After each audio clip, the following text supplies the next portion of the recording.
sir, and all other dignitaries present here today. On behalf of Ajeenkya Patil University, I welcome you all this morning.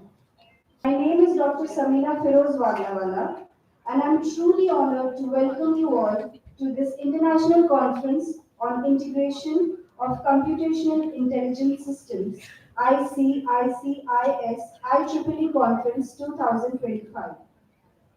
Let's give all our dignitaries a big round of applause.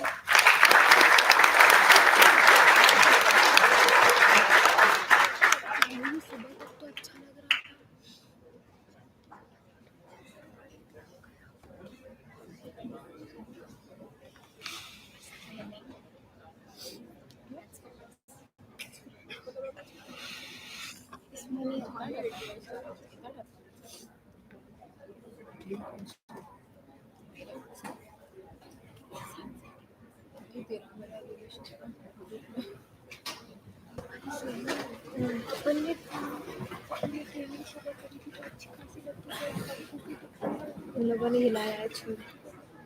अरे कोई इतना नहीं देख रहा है, सब लोग सिर्फ सामने देखेंगे, उनको फर्क पड़ेगा। हाँ सर लगा दिया एक्सटेंशन, लैपटॉप चार्जिंग पे लगा।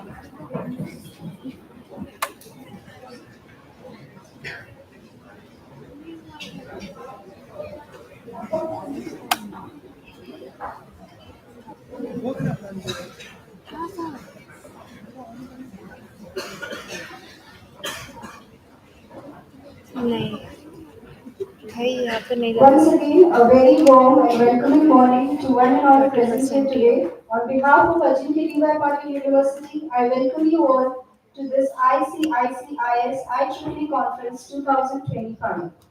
This gathering represents an exciting opportunity for all of us to come together, share knowledge, exchange ideas, and forge new connections. It is indeed a privilege to stand before this distinguished assembly filled with experts and enthusiasts from various fields.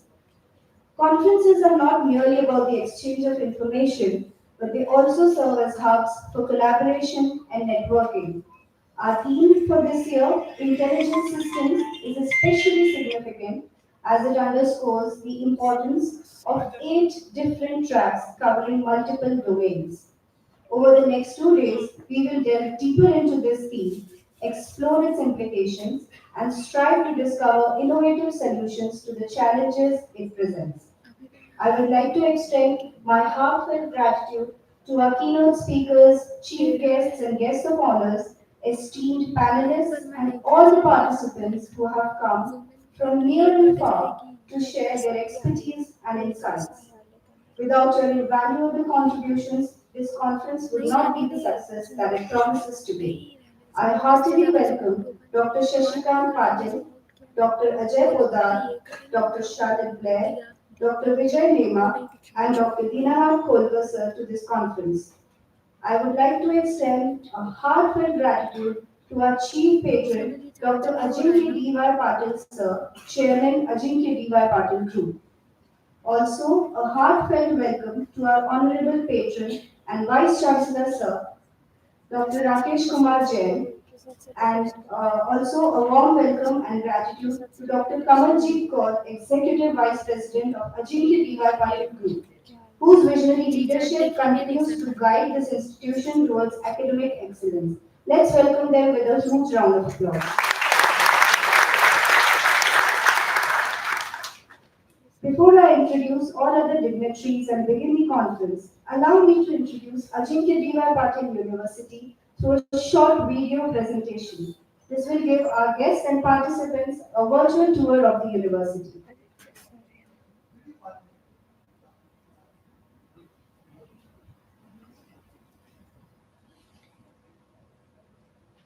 I would also like to welcome all our esteemed conference chairs, Dr. Radhika Menon, Dean Research and Development, Ajeenkya Patil University, Dr. Sunil Ingole sir, Dean Academics, Ajeenkya Patil University, Dr. Prashant Kumbarkar sir, Dean School of Engineering, and Dr. Deepa Joshi ma'am, Director IQSC. Last but not the least, a heartfelt welcome to Dr. Ranjit Kumar, Assistant Professor at Ajeenkya Patil University. Without your dedication and efforts, are the integral to the success of this conference. I invite all the guests now for the lamp lighting session.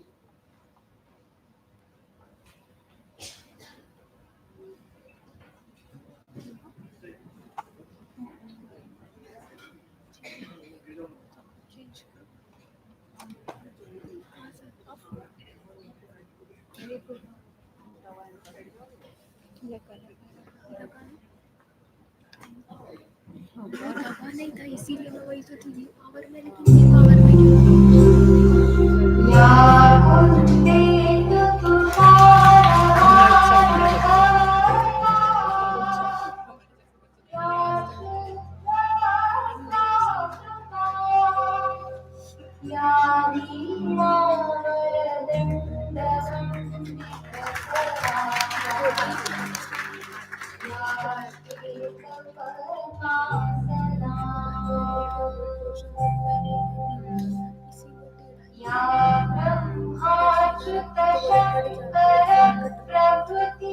ऐसे भी लोग खड़े थे इतना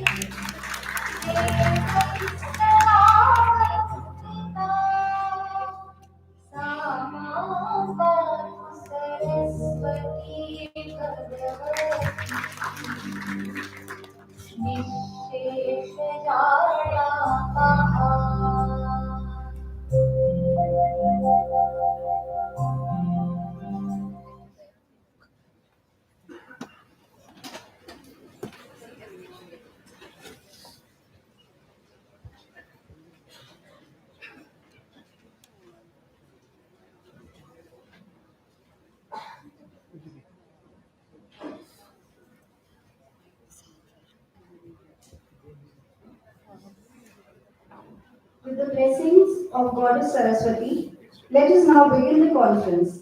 I would like to invite Dr. Sunil Ingole Sir, Conference Chair and Dean Academics of Ajeenkya D.Y. Patil School of Engineering, to grace the stage with his valuable words of wisdom in the form of inaugural speech. Let's give him a big round of applause.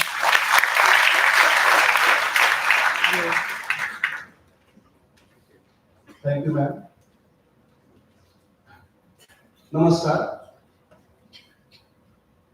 I would like to officially welcome all of you at Ajeenkya D.Y. Patil University, School of Engineering.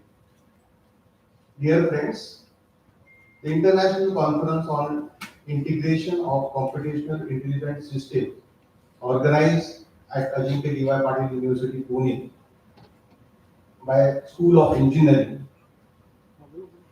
And I'm happy to announce that this is the second conference we are organizing at our campus, supported by IEEE.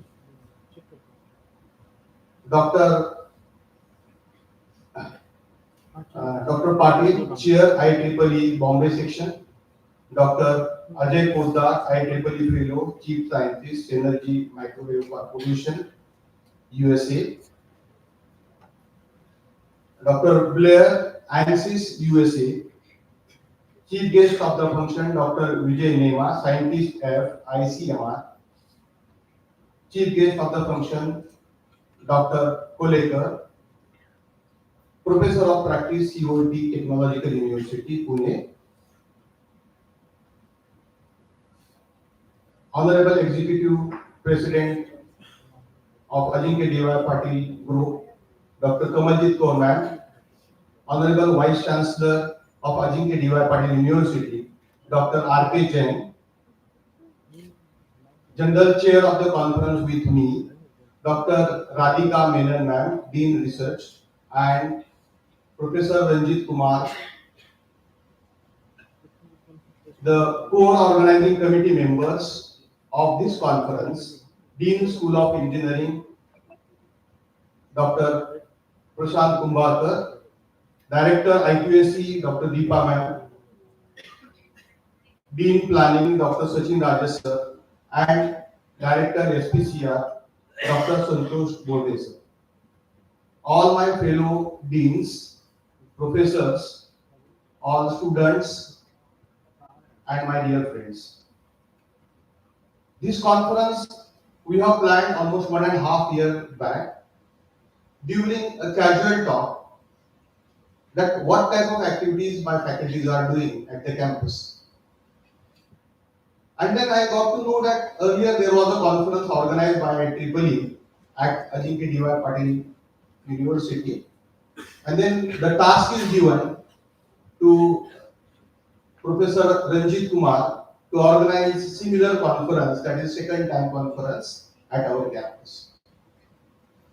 We have put our proposal in front of our Vice Chancellor sir, and within 1 minute I have got the approval that let us go ahead. Then we have organized one formal meeting with all my faculty team members, and the journey started. So, dear friends, I am happy to announce you that entire team of School of Engineering, with the support of all my deans, we could able to achieve and we could able to see today's event and activity.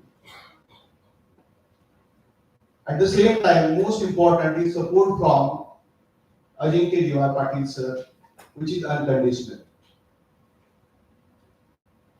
I would like to tell you that almost we have received 1,200 papers for this conference. Very important that not only from India, I am saying across the globe. But yes, because of the provisions after COVID specifically, we could organize conference online and offline mode. Many people are attending and will be presenting by the online mode, which will be one of the advantage also. And I would like to say that by that way, the people are not able to come to the campus. That could be one of the disadvantages. So next time we are having planned to call the people from international level so that they could reach the university and we could also get flavor of that. 1,200 papers have been reviewed by almost 4,000 people, faculty, scientists, people from industry who supported us, and specifically the IEEE support was so strong that it was one of the enjoyable activity for all of us. Out of that, 250 papers have finally selected. Today we will be inaugurating one printed souvenir of the abstract. And all these papers which will be presented today and tomorrow, they will be published on online portal of IEEE. Yesterday and one day before that, we organized pre-conference workshop. Yesterday, almost 120 participants have participated, and for the first day, 67 participants have participated for the workshop. It was really great experience of learning. Specifically, the topic was research tools which could be used by using AI. And we are happy that we will be continuing same type of workshop so that the research community and my students and all my friends should get benefit out of it. So dear friends, we have tried to do maximum possible the best at the university, at the school, with the help of support from my entire team. If something you want to suggest, we are always welcome, and we would like to improve at one more step. I will assure you that next time there will be again a conference supported by definitely IEEE, and it will be at a different level. We are excited for this, wishing all of you a happy stay at our green campus and happy learning. Thank you.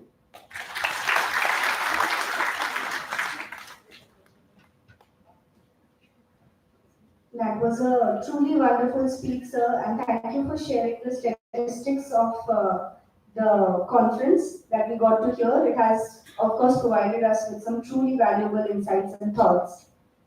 Moving on to the next segment of our conference. As we know, any event is incomplete without a proper felicitation for all our esteemed guests who have spared their time and energy to grace this event with their presence. Saying this, I would now like to invite respected guest of honor, Dr. Shashikant Patil sir, and to felicitate him, I would like to invite PC sir, Dr. Rakesh Kumar Jain, on the stage. Let's give them a huge round of applause.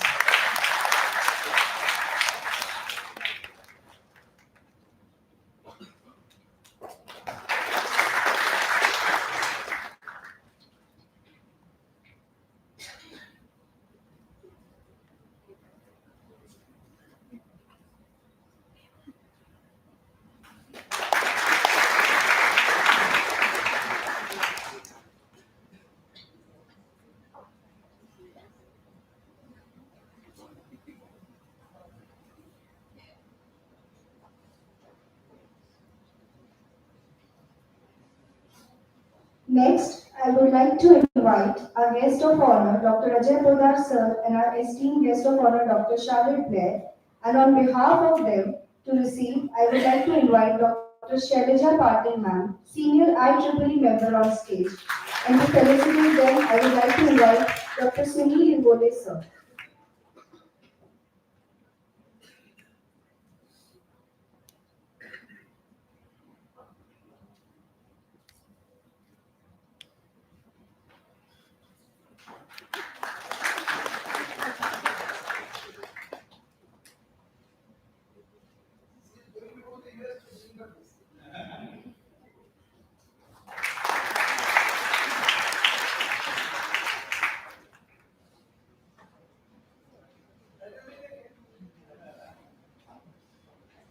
Thank you so much, ma'am, for doing this on his behalf. Next, I would like to invite our esteemed chief guest, Dr. Vijay Nema sir, and to felicitate him, Dr. Radhika Menon ma'am, Dean Research and Development on stage.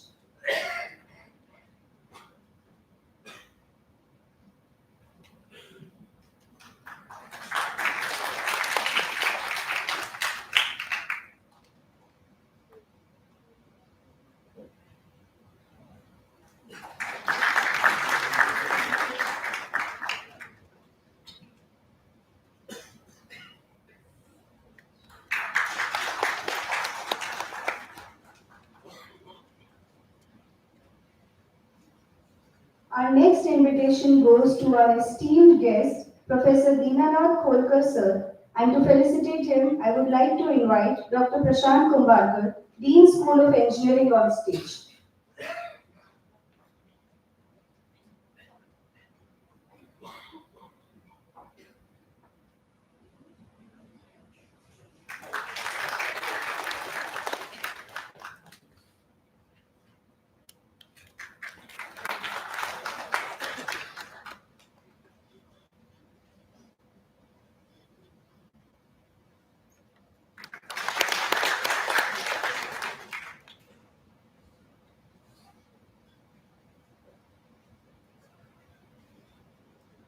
In order to express our heartfelt gratitude for the entire support of this conference, we would like to extend an invitation to Dr. Kamaljeet Kaur ma'am on the stage, and to felicitate her, I would like to invite respected Vice Chancellor Sir Dr. Rakesh Kumar Jain on stage.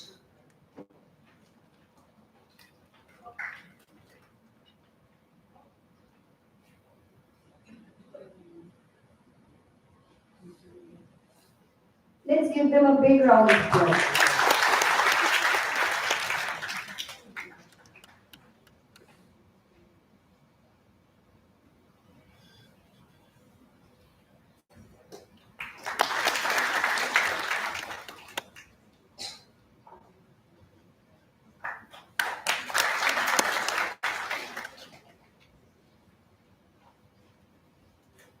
This may come as a surprise, but we would also like to extend an invitation for felicitating Dr. Rakesh Kumar Jain, Vice Chancellor Ajeenkya Patil University, and to felicitate him, I would like to invite respected Registrar Sir Dr. Sudhakar Shinde on stage.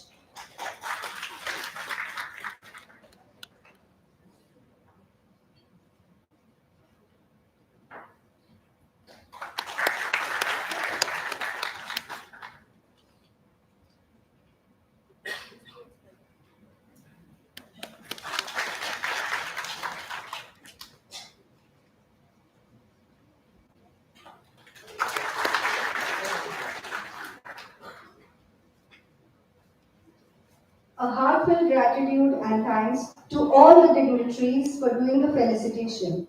I would now like to invite Dr. Radhika Menon ma'am, Conference Chair, ICICIS 2025, Dean Research and Development, ADYPU, to grace the stage with their valuable words of wisdom in the form of conference address. Welcome,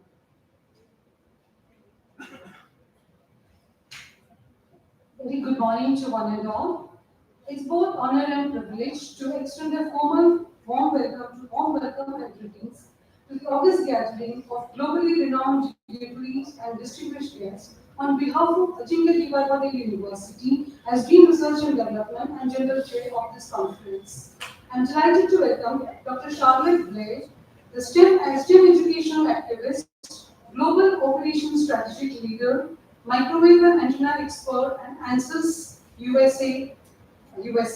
Dr. Ajay, Senior IEEE Fellow, Chief Scientist at Synergy Microwave Corporation USA, both are joining online for their keynote address. Dr. Ajay sir has SAS is on an urgent travel to Germany, so he has sent this message through Dr. Shailaja Patil. Dr. Vijay Nema, Scientist F at ICMR, National Institute of Research in Tribal Health. Professor Dinanath, Kholkar, Strategic Advisor and Board Member of COEP Technological University, MBGTI, and PIC Research Track Leader for Science and Technology and National Innovation System, former Senior Vice President of TCS, Dr. Shashikant, Professor Dr. Shashikant Patil, Advisor, Senior Member of IEEE, renowned educationist and engineer, and our mentor for this conference. So welcome once again to this conference, sir. I extend my heartfelt welcome to our Honorable Vice Chancellor, Sir Dr. R.P. Jain, Executive Vice President Dr. Kamalchit Kaurman, Registrar Dr. Sudhakar Shinde, sir, fellow deans, IEEE organizing team, faculty members, students, all our delegates who have gathered here today for the second IEEE International Conference on Integration of Computational Intelligence System, ICICIS 2025. The computational intelligence system, it plays it's as I applied in computational mathematics. I'm passionate towards this research, and my research is also connected with the computational intelligence and mathematics part of it. So I would like to say a few words about the appropriateness of the title of the conference and its interdisciplinary nature. So the title of the conference reflects the transformative power of interdisciplinary research. The computational intelligence, deeply rooted in mathematics, powered by algorithms, and aligned with AI, enriched by nature-inspired intelligence techniques, evolve, and its integration's diverse domain drives innovation and research across science, engineering, and technology fields. So, we have designed tracks for this conference accordingly. So our conference tracks span a wide spectrum of cutting-edge areas research from bioengineering, medical technologies, robotics, automation, communication, networking, signal processing, artificial intelligence, data science, Internet of Things, and specifically I would like to add the two tracks which is our uniqueness, that is intelligence defense we have added this time, and quantum computing. These are the two tracks which we have added to this conference. This is the uniqueness of our conference too. And we have, like our Dean Academics and the conference chair, Dr. Sunil Ingoli has said, we have received an overwhelming response from researchers across the globe, from India as well as abroad. We have received 1,000 plus papers.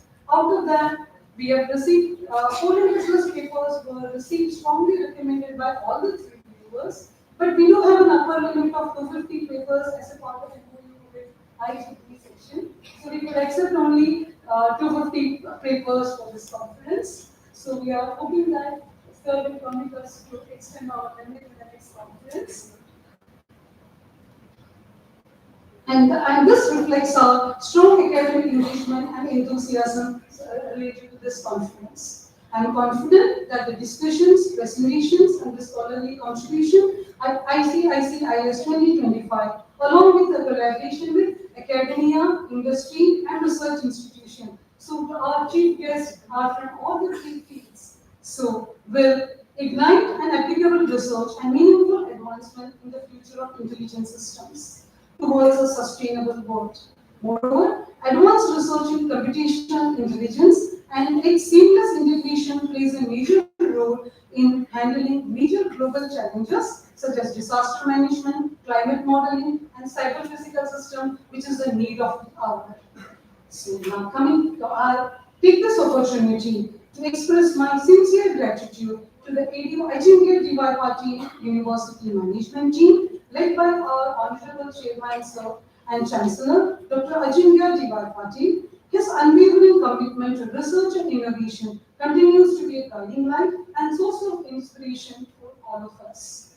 My heartfelt thanks extend to the esteemed dynamic leadership team by our Honorable Vice Chancellor Sir Dr. Rakesh Kumar Ji and Dr. Kamachit Sidhu ma'am, and the dedicated organizing committee, our passionate faculty members, enthusiastic student volunteers, and our the reviewers from Indian around the national and international reviewer team, and the session chairs, and their collective efforts, support, and spirit have been instrumental in making this endeavor a resounding success. I also extend my heartfelt gratitude to IEEE Mumbai section for their unwavering support and distinguished guests from India and abroad.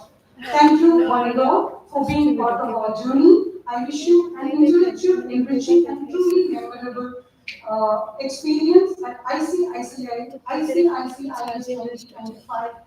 Welcome to welcome one and all to ICICIS 2025 and a happy engineering week. Thank you all.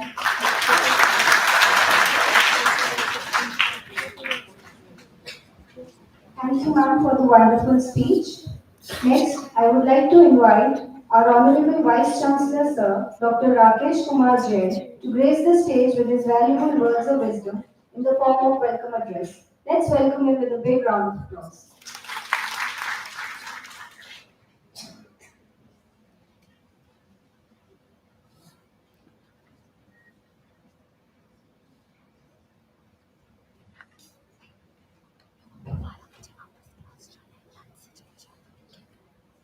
Good morning, everybody. My dear students, good morning.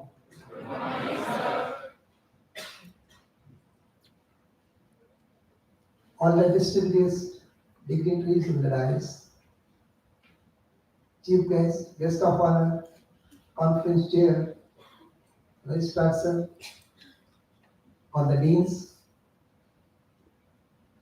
invited faculty members,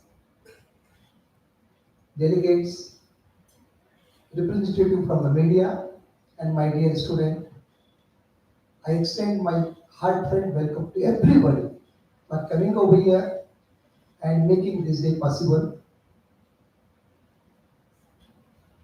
Friends, conducting this type of conferences to exchange the idea, coming together for working on multidisciplinary interdisciplinary project. So really I thank IEEE for making this day possible, and I really thank everyone those who are present here. Friends, this conference is conducted by Ajeenkya Patil University with the support of IEEE. And this university is part of, Dr. D.Y. Patil group, a group which is founded 40 years back by none other than Padma Shri Dr. D.Y. Patil ji. And ADYPU, our university, is part of this group. And our chairman, Dr. Ajeenkya Patil ji, has emphasized this university as the innovation university. In true spirit and ethos, we are trying to work at all levels. We try to implement innovation at different levels so that we can do something different for the society, we can do something different for the country, and especially for the student community. That's our mission. Our mission is empowerment through knowledge. And I think this is the best platform to share the knowledge. And I really thank entire organizing team for making this day possible. Friends, this conference is one of the many activities we are taking in the field of latest advancement of technology. One of the steps our chairman sir in fact is monitoring, watching is that we are founding here one supercomputing cluster where student community, researchers, teachers, faculty members, they are going to again work on the advanced computing techniques. They are going to work on the quantum computing. Our Professor Das is here. He is a lead for that particular project.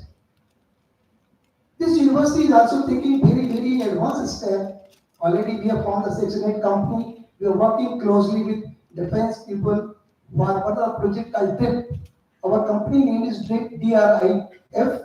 It is Defense Research and Innovation Foundation, where we are working on a project related with defense. We have already announced that we are going to conduct one BTech, MTech, and integrated MTech and PhD project for advanced defense technology. And there are many more projects are coming up in this direction so that we can do something best for our society and we can make our students really empowered with the knowledge. I hope that the platform in this conference ICICIS will be a very vibrant and global platform where researchers, professionals, industry professionals, everybody will come together and do lot more research. This conference is not giving solution to many problems, but certainly they can bring more problems to work in the field of advanced computing technology.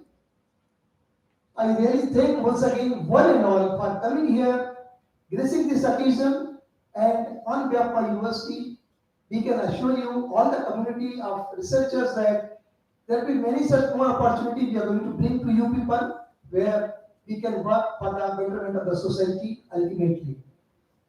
Person like Dr. Kholkar sir, who is really giving his time for the society problem solving. I was discussing it in the morning, many problems. If we students, if faculty can work and join in, I think we can do something best for the society. So thank you, sir, for really being here. And now this is your beginning of this coming to this campus. I hope that you will come time and again. My student, my faculty will take full benefit of your presence. Person like Dr. Nema, a person who is working as a director for ICRI, that is okay, but working for the society. I was discussing one problem, water contamination in one place, and there was a very huge problem, and how we solved that problem. Person like Patil sir, who came on the from Mumbai, and IEEE Mumbai section, we are associated for this conference. I think Mumbai section will keep on helping us for conducting. This is 2.0. Again, the moment we complete 2.0, immediately we have to submit the proposal for 3.0 so that we can have continuity for this conference. So I request, sir, please support my faculty, my students, so that we can continue the topic which we have taken here. We have very, very great support from Dr. Patil. She was in US that time, and we were trying to find out somebody really who is working in the integration of computation for multidisciplinary work, and she suggested the name of Blair from ANSYS. She accepted our invitation, and she will be coming online to deliver her speech, I think at 11:30. And Madam also supported to get us connected with Ajay Podar. I got connected long back with Podar. Again, he is coming online. He is visiting on way. He is in Germany. So maybe for a little time he may be connected with us on the online. I thank all of these for giving their time. And friends, I always feel this is the beginning of relationship. I hope that my students, my faculty, my other deans, and those who are present here will take the benefit of all these dignitaries present on the dais and do more research, try to bring more problems and solve more problems so that we can do something better for the society. I once again thank one and all for over here, and I assure that we are going to do many more such activities in our university, and I hope that everybody, those who are present here, will take full benefit of this conference and will be ultimately can serve the student community and society as a whole in better way. Thank you.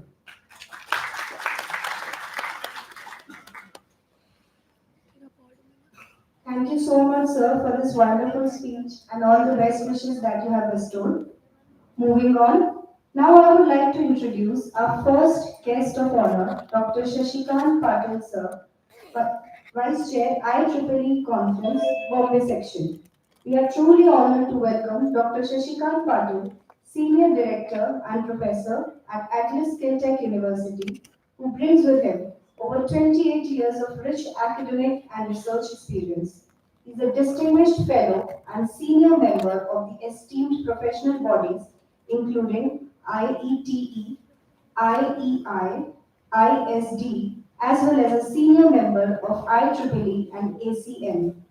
His research expertise spans signal processing, imaging, and artificial intelligence and machine learning, with more than 103 international publications to his credit. Beyond research, his leadership within IEEE is remarkable, having served as the Vice President of IEEE, RFID Council, Chair of IEEE Bombay Section, COMSOC, and advisor to the IEEE Bombay Section. He has also made impactful academic and editorial contributions, establishing the Bosch Rexroth Center of Excellence at NIMS Shirpur, reviewing over 5,000 technical articles and serving on several reputed journal editorial boards. Adding to his many accolades, he is also an IEEE Computer Society distinguished visitor. We are privileged to have him with us today. Please join me in extending a warm welcome to Dr. Shashikant Patil sir as he shares his wisdom with us today. Room पे रह गया Thank you, ma'am, for such a nice introduction. So, good morning, everyone. All the dignitaries on the dais, off the dais, honorable, respected Vice Chancellor, sir, honorable Executive President, ma'am. Then we have our chief guest, our friend, Dr. Dinanath, Kholkar, sir. Then Dr. Vijay, Nema. Then we have Dean, ma'am. Then my old colleague in 2007, Dr. Sudhakar Shinde. We work together in nursing home. Then we have Sunil Ingole, sir, Deepan Joshi, ma'am. And also, by mistake, we have list the names. And fellow colleagues, fellow friends, and IEEE members. So let me tell you what an introduction ma'am has given. I'm not that great. I'm at the end of the day, I'm an average volunteer and average teacher, serving for the betterment of community. And as far as IEEE is concerned, I'm associated with IEEE since last 15 years. I started as a volunteer, and now I'm leading in few organizations as a part of volunteer. So it is a volunteer journey with IEEE. IEEE is having mission and vision, like Honorable Vice Chancellor said, for the betterment of society. So if you go through the vision, mission, and goal of IEEE, it is technological advancement for the betterment of society. Means benefit should go to the last person of the society. Your research, your contribution, whatever way you do, it should reach to the underprivileged people. And let me tell you, IEEE is famous for what can say research, journals, and transactions. But let me tell you, IEEE equally works for the social and noble cause. Like sir was mentioning ethics and all that big names, Dr. Ajay sir and ma'am is also there. So I got opportunity to meet ma'am. I heard her name through only books only. So see, IEEE conferences are like it is a networking opportunity. So IEEE is having 39 societies, 10 technical councils, several activity groups. So for everybody there is a scope, or there is a place for everyone. So you should come forward, get the membership of IEEE. It is costly affair, but let me tell you, return of investment ROI is very high. If you subtract IEEE from my name, I am an average person. So that's the advantage of IEEE. So I request you all the dignitaries on the dais, you should encourage your faculty members as well as student members to come forward and get the benefits of IEEE. IEEE is ocean of opportunities. So what it is up to you how what next level you can go. So that is my message from as an IEEE volunteer. And as far as IEEE conferences are concerned, or IEEE is concerned, IEEE is what we can say responsible or a cost bearer in the area of code of ethics. So code of ethics and all that, these are developed by IEEE, and all are following it. And whatever standards you are using, like it is Zigbee, Bluetooth, Wi-Fi, Wi-Fi. So whatever standards are coming, 95 to 99% standards are coming from IEEE. IEEE is having standard association group. They are working together for the betterment of society. So IEEE is सिर्फ नाम ही काफी है, if I want to say. So what I will urge everyone to get associated with IEEE. Whether you are not member, also you can join IEEE collaborative. That is the one networking site like a LinkedIn for IEEE members and non-members also, where you'll get all IEEE members as a mentors also or mentees also. So it's not essential to have IEEE membership. And I also request the organization or university that conference organization is one point, but student activities should happen every week or every month once in a while, because that will enrich or that will improve the overall personality of all the students. And sir, let me clear the misconception about IEEE. IEEE is very strict, but IEEE never said no to any conference. We'd like to have 25th conference, 25 point go of this conference, edition or 15th edition, would be very happy. But there is a process. There is a system, we have to follow it. And that's what IEEE conferences are different from other conferences.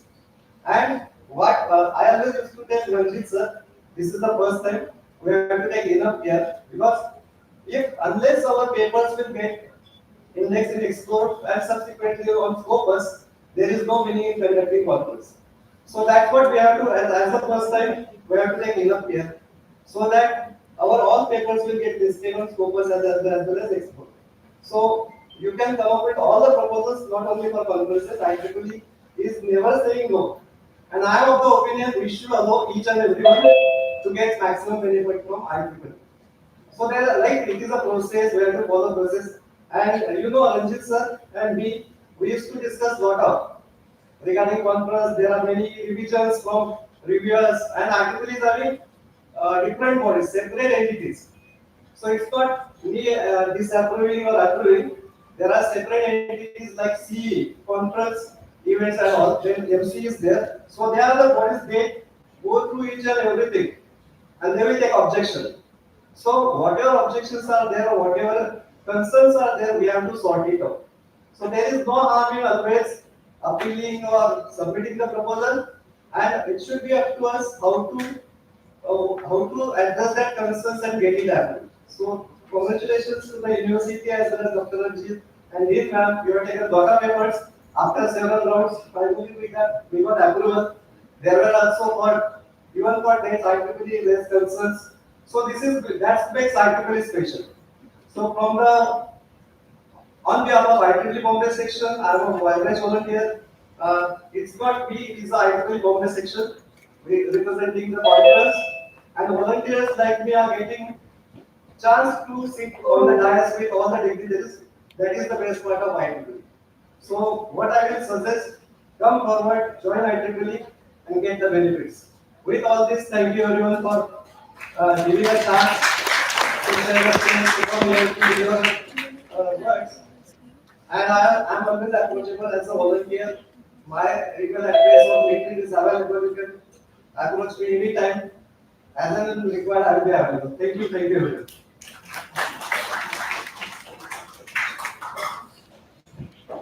Thank you so much, sir, for this wonderful speech. Let's give sir a big round of applause for his wonderful speech. Moving on, we are honored to welcome Dr. Charlotte Blair as our next speaker. But before then, may I please request all the dignitaries to give us a moment to rearrange the settlement on the stage.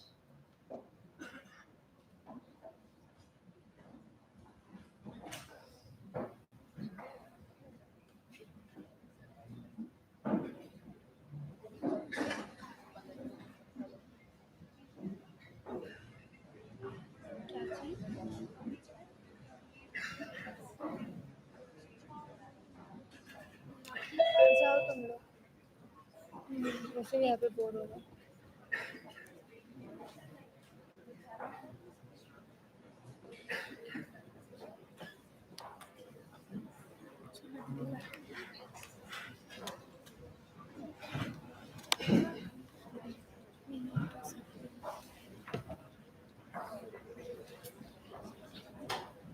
कोई नहीं Before we welcome Dr. Charlotte Blair for her speech, let me give you a brief introduction about our chief guest.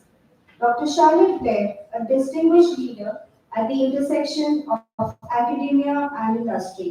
She currently serves as the IEEE Region 1 Antennas and Propagation Society Coordinator, an adjunct professor, and the Global Technical Support Leader at ANSYS, a part of Synopsys. with a PhD in electrical engineering, specializing in electromagnetics.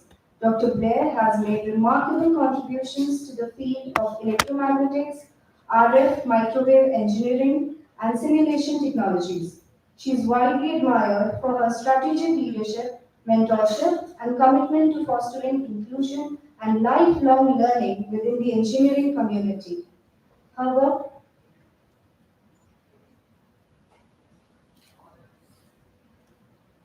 Her work truly bridges theory and practice, empowering students, expanding IEEE APS student branch chapters, and developing accessible, hands-on educational resources that inspire the next generation of engineers. With this, please join me in extending a warm welcome to Dr. Charlotte Blair. Let's welcome her with a big round of applause.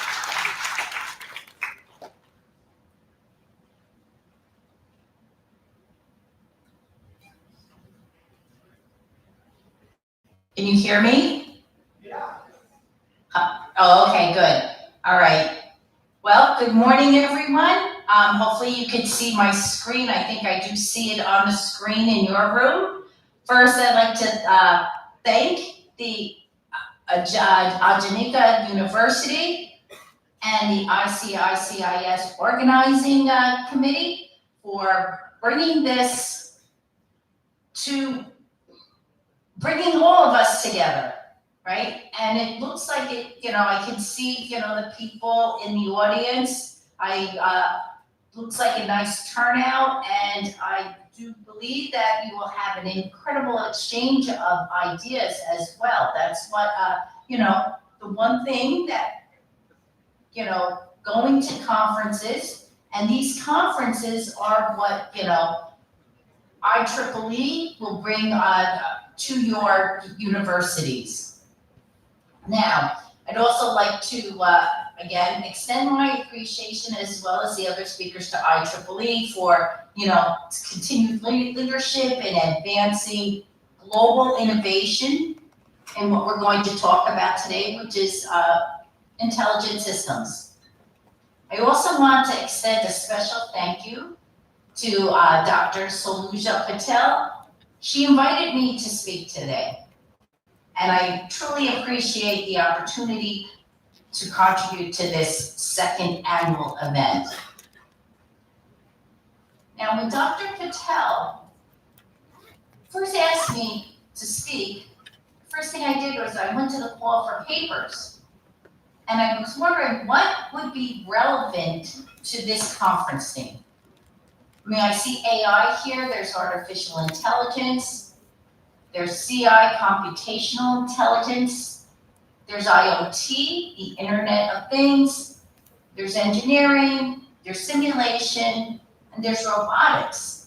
There were so many broad topics, but I wanted to bring it all together.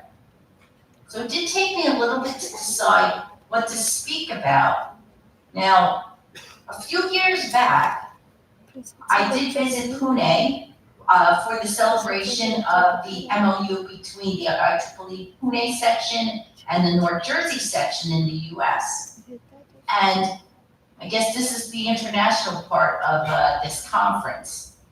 So I stayed in Pune for a week, and I saw firsthand something that was quite memorable, and I thought I would discuss. And that was the traffic that I saw in Pune. So I thought this would be the perfect setting to talk about intelligent traffic systems. Because if we can solve it here in Pune, with all of its people and all of the infrastructure, we can really solve it anywhere. So, as in my introduction, you saw that I work for ANSYS, which is an electromagnetic simulation company, and we were just acquired by Synopsys. So you'll see ANSYS a part of Synopsys. So I will show you, walk you today, what I see that our customers and what our industry is really interested in the way of intelligent city traffic systems. And again, I'm going to involve, the topics of AI, CI, IoT, engineering, simulation, and robotics to just tie it all in to this conference, and in an intelligent way. Okay, so what are the challenges? Well, people, the number of people, the population is increasing. Population's increasing, the infrastructure is not growing, it's just getting more dense. And so all these are yielding or, attributing to the traffic that we see, okay? And what's worse is the challenge of the environment, and that, I mean, rain and water, climate change, okay? The infrastructure's not changing. I mean, it doesn't change as fast as the number of people. The weather's always changing, so we have to be very flexible. So we do need intelligent systems. We have to leverage AI so that we can optimize traffic, okay? We can respond to those incidents, to those accidents that may happen. And we have to remember that we want it to be adaptive. We want it to be safe, we want it to be efficient, and it has to be sustainable. And all of these things are topics that we, as researchers, as well as in IEEE, these are topics that we're all interested in. So what do I see as the definition of an intelligent traffic system, right? It's there to manage the traffic flow. It's there to reduce the congestion. And again, we have to enhance the safety of the environment around us and all the automation, the people, and the infrastructure that we see. And it's not just about what we see and hear as traffic lights. It's not the traffic lights turning different colors. It's the dynamic effect of all the intelligence, of all the automated intelligence, which we can translate as different sensors on these infrastructure. Okay, so if I broke it down and I look at this graph that I'm showing you, this picture, we have cameras here. There are radars here. There's vehicles here. There's, communication between these devices to the vehicle. Okay, there's also communications from the vehicle to the network, which is going up into the satellites to get GPS data. We have V2V, vehicle to vehicle communications going on. We have the user interface going on, getting that data. I'm sitting here, in my electric car at a traffic light, and I'm on my mobile phone, my cell phone. I'm interfacing with it. I'm, messaging, maybe I'm looking at my emails while I'm sitting at the light. The sensors on the car in front has to be aware that the traffic light is changing.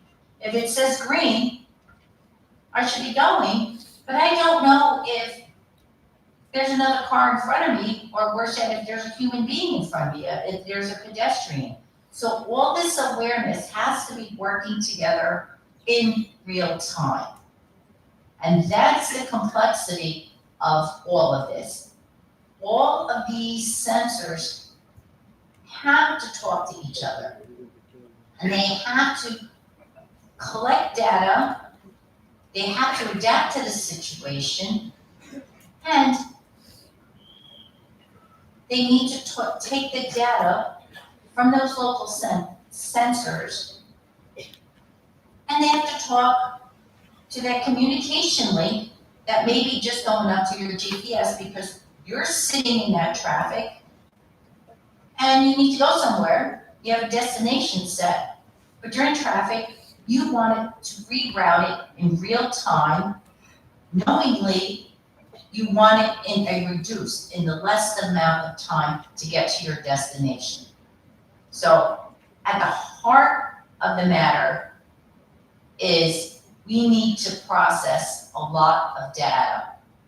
Okay, we have to process the traffic data. We have to process the data about the environment, about the data that the sensors are bringing in. So those are the key things that we see here. We know that we need models in order, AI models, AI data, real-time models that mimic the real life situation so that we can indeed have an intelligent traffic system. And so what does that rely on? What that's gonna rely on is data. We need data to feed these systems. And the more data, the more high quality, dependable data that we can put into these AI systems, the better the system is going to learn. The algorithms are going to learn and adapt and give us the correct answer, to give us the best route to get to our destination in the, the most efficient way, in a timely way. That data is what is fueling the intelligent decision-making that we're relying on. So if I look and think of data, whether it's the signal data, whether it's the vehicle, or whether it's the sensor, whatever it is, I need to create a system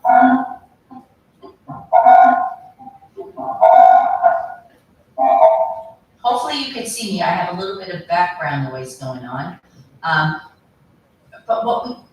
Okay, thank you. So what we need to do is really make a system that's modular, right? Because nothing is static here. We need to, I can have one type of car one day, and maybe I'll be driving a different car, or my surroundings, the cars around me are different. Infrastructure, that should be more or less static. But that's not going to change. But I need a digital model of it. I need that digital twin of it so that I can mimic the scenario quickly, so that I need to train thousands and thousands of traffic scenarios in order to train that AI model so I know what the next best route I need to be taking. And so when we train our models, we are training the model to mimic our brain, our human brain, because we can make decisions very, very quickly. And so, like they say, time is money. We need to know, if in front of me is a pedestrian and I don't want to hit that pedestrian, I need it to make a decision very quickly to stop that vehicle. Okay, I don't want to cause an accident. Okay, so we need to train that digital model. Okay, we have to actually train an algorithm. And again, that car that I'm driving makes a difference. That person, that pedestrian, we're all not built the same. We're all different. We come in different shapes and sizes. And we have to make sure that the algorithm realizes that that is indeed a human being and we do not want to go and hit that person. Again, different permutations of shape, of size, and materials. No matter what it looks like, that AI needs that data footprint. So when we think of an algorithm, what we're really thinking of, we need some sort of neural network. Okay, we need to know how to put those dots together and which ones to put together. Okay, so when I say infrastructure, what do I mean? I mean the buildings, the street lamps, the store shop fronts, other vehicles, cyclers, more pedestrians, trees, any of the cameras, anything that exists in that environment, in that scenario, I need to create a digital twin. And where am I going to get those models? Fortunately, we have, places where we could go to. One example is we could go to the NVIDIA Omniverse. Just like we can get CAD models of geometry, we can get CAD models, digital twins of cityscapes, almost anything. So if you go to the Omniverse gallery, you can filter and select what you want to mimic your scene, your infrastructure. Okay, so the Omniverse is really a photo, a realistic digital twin that looks like a photo of your environment.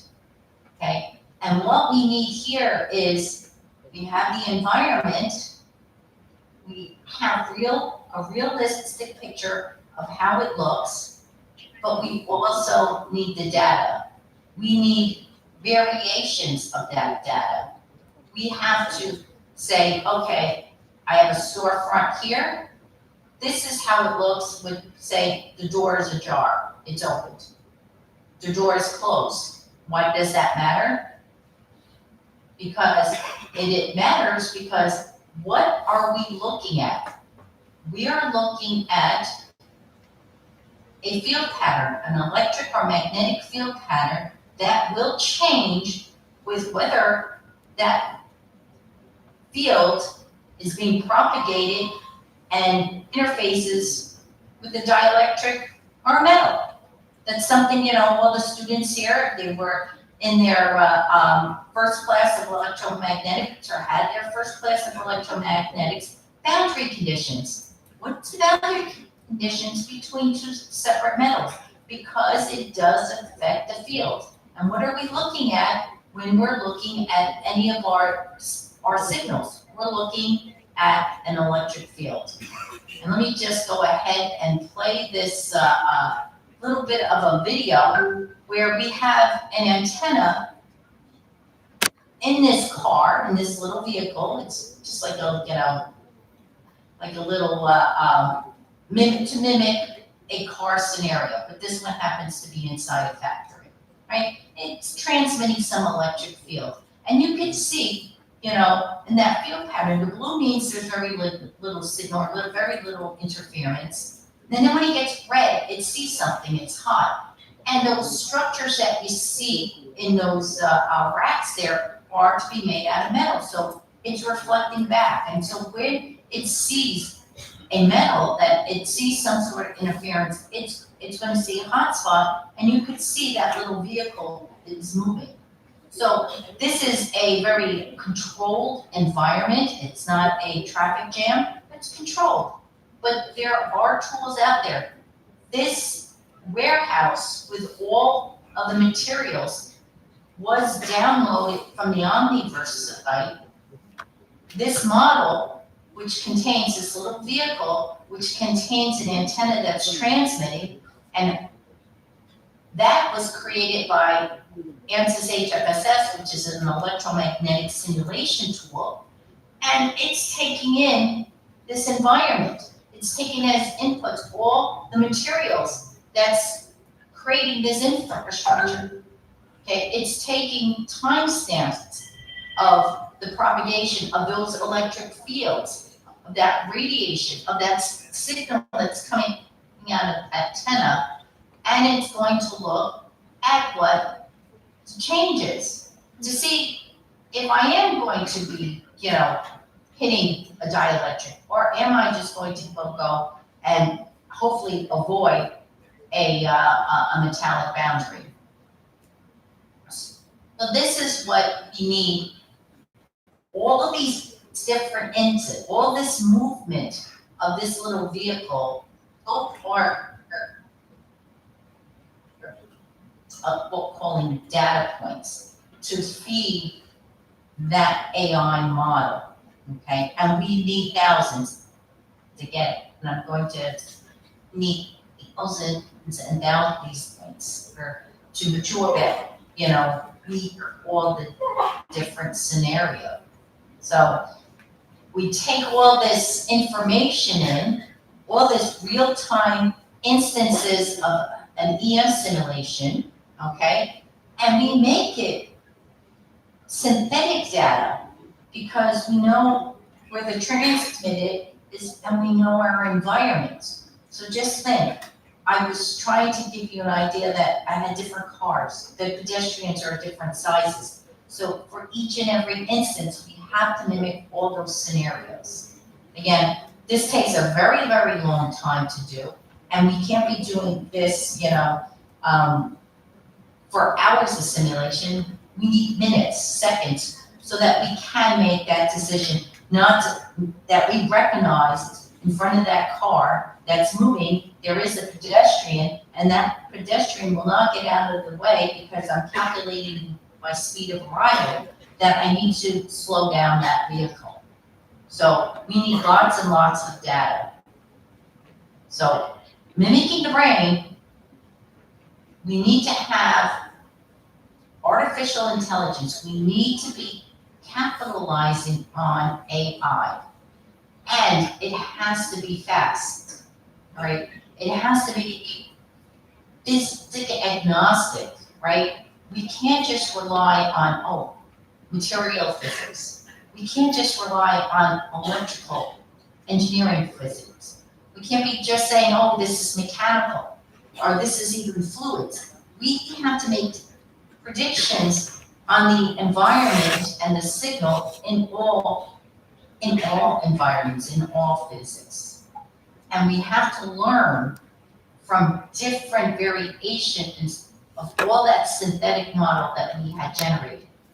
And so this is doable when you're uploading digital twins for the infrastructure, what exists already.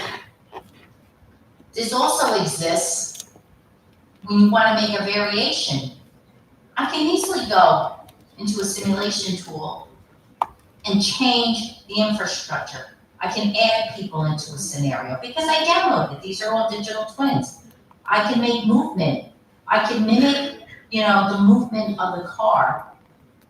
I can use AI to predict where it would be because we based it on a scenario with real-time data. And again, here you can see, we're not talking hours of simulation. We take a cut of it, and this is being done in minutes. Okay, and that's what we need. We need it to be done very quickly so that we can make a very quick decision, whether we're going to reroute ourselves because of the traffic, whether that interference in front of us is indeed, a person or not. So that is a way, this is a method of AI where we can upload infrastructure, okay? Omniverse, think of it, upload infrastructure. We can upload human body models, well, again, all different sizes. The traffic pattern with the street lights, we can upload all that digital model. We can very different simulation positioning of it and create synthetic data to feed into the AI brain, into that algorithm, so that we can predict what to do next. Okay, so we're using an EM simulation of performance in a very complex scenario. Okay, that is one form of AI. The other form of AI that we can think of is what we use, or we started to use it, ChatGPT. So we use these chatbots and, hey, what is in front of me? Is that a human? How do I use this tool? Or create a statement for me for creating an email. Give it your homework problem. The professors here probably don't want me to say it, but put your quiz question in there and see what the answer is. So it's another form of AI that we can be using. So we can use, checkboxes. What's another popular form of AI? Well, we can put everything together. It doesn't mean that I just need to be in a warehouse. You know, I started with a car in some sort of cityscape. It's made it a little simplified it just to give you a context of what can be done, but we need thousands and thousands of scenarios put together to feed into AI, right? But what if it were for a vehicle? Here's another cityscape, and on top of that, you see that we have an antenna, and it is actually having, you know, some sort of a very specific waveform that we want to measure. Well, we can do that in simulation, right? So here you can see, here's the antenna pattern, and then the signal is generated out. And it may be hard for you to see on the screen, but the field pattern is going around the buildings. It is being diverted, it is being shaped by the infrastructure that we see, the infrastructure that we pulled down from that omniverse. So there's many different different scenarios that we can do. Here is very hard to see. Here up here is really a night vision. So the user equipment here is not a gadget in the car. It's not V2X, cars talking to each other, communicating with the GPS system. As a matter of fact, it is also, you know, another different scenario. This time, the equipment is on the person. We have a different scenario. This is, you know, using different physics. Okay, so we're using light, using LiDAR here. Doesn't have to just be EM. And again, a signal's sent out, being transmitted, and what are the effects? What is all the scattering that's being done, the effects of that infrastructure? Perhaps another scenario is, you know, a person has a smartwatch and they're walking, and this time, you know, it's attached, you know, not on the head, it's on the wrist. Different physics, different boundary conditions, okay? And what does it see? Because, you know, what is it sensing? So we can see that as the person's walking, depending on the size, where it is, and other interference, we can reproduce the image that that smart device is seeing. So very many different cases. It doesn't have to be just traffic. It is some intelligence system here. Okay. So that's just the top level of what we can do today. This is real-time state-of-the-art, what customers are asking of us to do in electromagnetics, coupled with simulation, coupled with AI, with, you know, computational intelligence, with IoT, with everything that you pointed out that this conference should be about. But there are challenges, and there are issues that we need to be aware of. Again, an awareness that even IEEE is looking at, you know, what is ethical, okay? AI helps, you know, there's data privacy, cybersecurity. There needs to be, you know, to be fair biases, okay? All the AI models are generated. It needs to be proved to make sure that it is, you know, it's truth. You know, it is there, that it needs to be scalable. The infrastructure needs to be scalable. Not only the data models, well, the cars, you know, we have to be able to share information and making sure that the decisions that are being made by these data models are not hallucinating, that it's truth, that we can match it up to measured data. So if we're looking ahead, because the title of my talk was State of the Art and Looking Ahead, we're looking ahead. What do we need? We need to coordinate some of this, you know, autonomous vehicle behavior. What can it do when it is in mixed traffic systems? You know, when it is in, you know, a cityscape or when it's in the countryside, when it's more people dense rather than car dense, if it needs to be routed again, if it's raining, if it's, snowing, if it's windy, all these have to be included in the AI model so that we believe that the results that are coming out is true. We have to encourage, companies' IP, okay? We need the devices to talk to each other, so we need to know the result that it's giving out without knowing what that vendor's IP is. We need to share that data. We need to have a federated learning system here.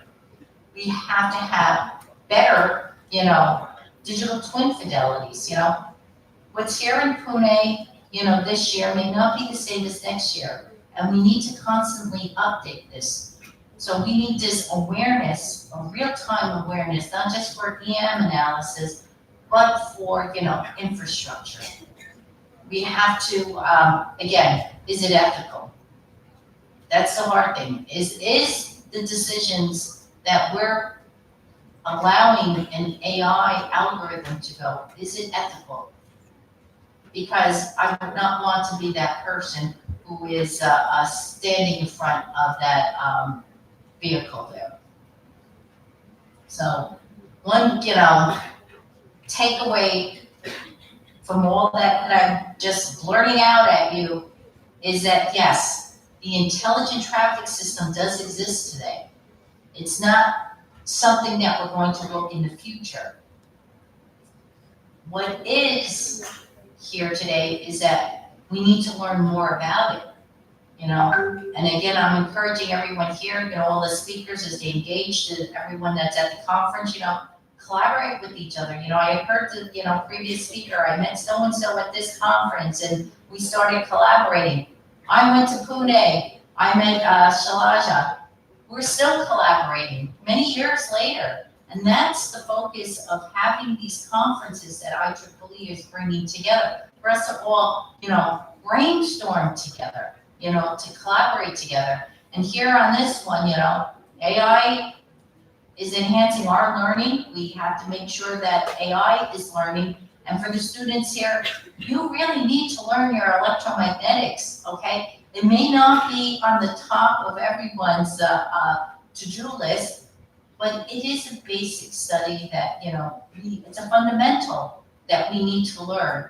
And ANSYS, the company that I work with, does offer a free student download. Take advantage of it, learn it, it's free. You can't do as complicated scenarios as that I showed you here, but you can do more simple things. Do it, practice with it. Again, I can't emphasize that it's free. When you go out into industry, it will not be free.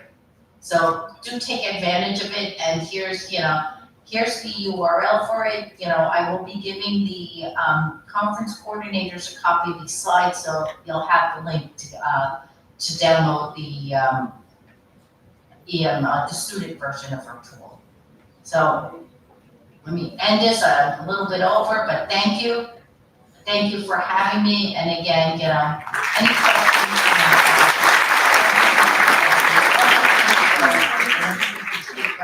Questions time, but don't hesitate to contact me with any questions. So with that, thank you, and do have a good conference. Thank you so much, ma'am, for sparing time for this conference. And I would just like to inform the audience that from where the corner of the world from where she comes, it's 2 a.m. It's 2 in the midnight, and she's still up for the conference. And I would like to give a big round of applause for that. Thank you. Moving on towards the conference, we are honored to welcome Dr. Ajay Podar, sir, IEEE Fellow and Chief Scientist at Synergy Microwave, USA. He has over 30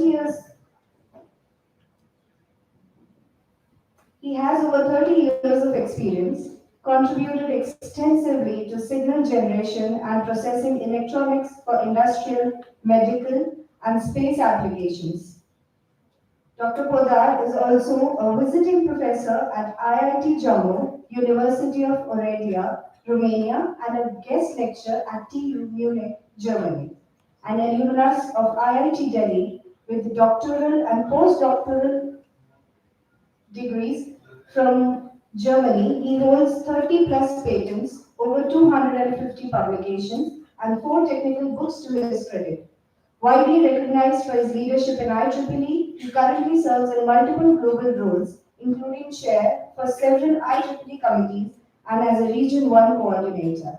As per his busy schedule, he is traveling to Germany, which is why he has sent his regards and wishes to the conference. So on his behalf, we would like to invite Dr. Shailaja Patil ma'am, Senior IEEE member, for the speech.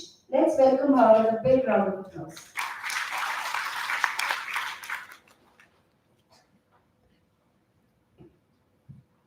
Good morning, respected dignitaries, on the dais, off the dais, and my dear friends.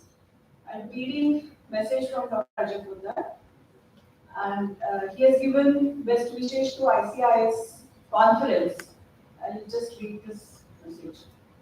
The integration of computational intelligence into systems represents a transformative advancement in modern engineering, environmental science, healthcare, and aerospace technology. Computational intelligence techniques such as artificial neural networks, fuzzy logic, and evolutionary algorithms enable systems to handle uncertainty, adapt to dynamic environments, and learn from vast data sets. Unlike conventional rule-based approaches, these methods excel in modeling non-linear complex processes where analytical solutions are either intractable or computationally prohibitive.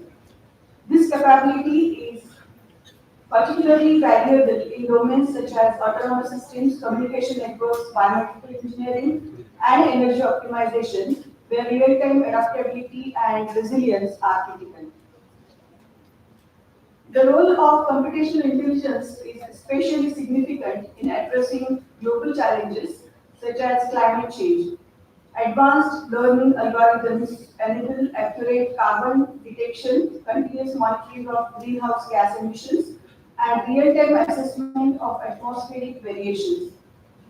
By processing massive datasets from satellites, ground-based sensors, and remote sensing systems, computational intelligence provides actionable insights for policymakers and industries alike. Moreover, intelligent optimization techniques are being applied to novel carbon absorption strategies, including bioengineered materials, carbon captured storages, and ocean-based systems. This ensures their efficiency, scalability, and sustainability in mitigating global warming. In healthcare, computational intelligence is reshaping diagnostic and therapeutic practices.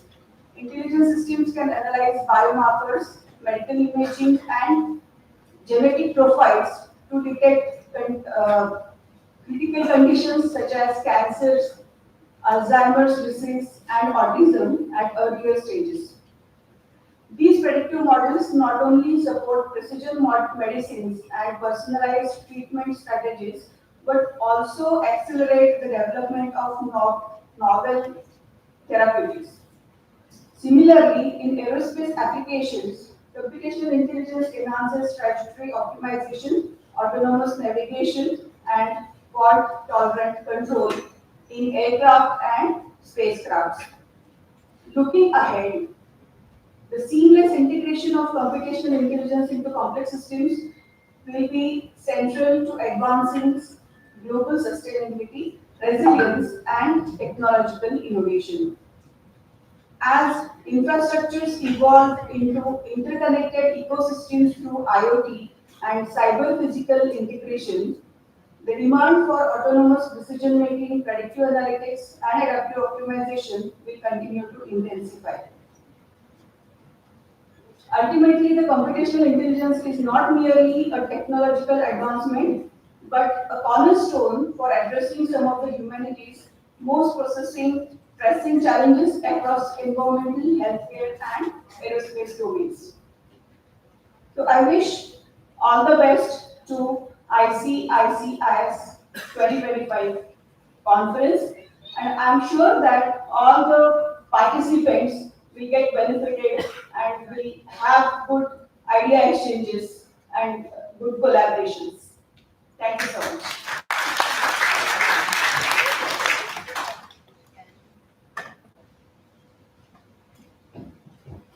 Thank you so much, ma'am, for sparing your time and coming here and motivating us with your speech. Moving towards the next segment, we are privileged to welcome Dr. Vijay Nema, Scientist F at ICMR in National Institute of Research in Tribal Health, Jabalpur, a distinguished researcher in microbacteriology, molecular biology, global infectious diseases, and metagenomics. Dr. Nema has also served at the National Institute of Virology and AIDS Research Center in Pune and held postdoctoral positions at Vanderbilt University at the Institute of Life Sciences, Hyderabad. With a PhD in microbiology and over a decade of impactful research, he has contributed significantly to understanding drug resistance in tuberculosis, HIV, and infectious disease control. Widely published and honored with multiple awards and accolades, Dr. Nema continues to advance scientific innovation in critical health challenges. With a big round of applause, please join me in warmly welcoming Dr. Nema.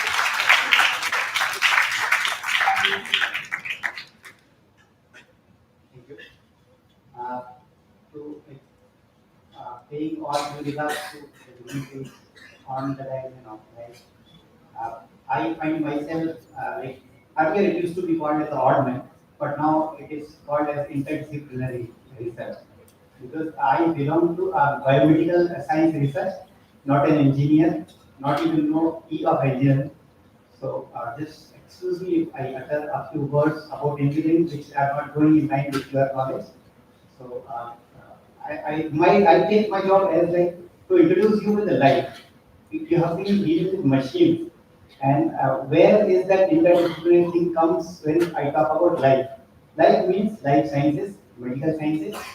So I will be giving you a few examples wherein we are using or we are expecting AI to contribute in medical sciences or in life sciences. So as like my introduction was given, I have been working in the area of microbiology. And TB is a such notorious bacteria that even understanding the bacteria itself is a very difficult task.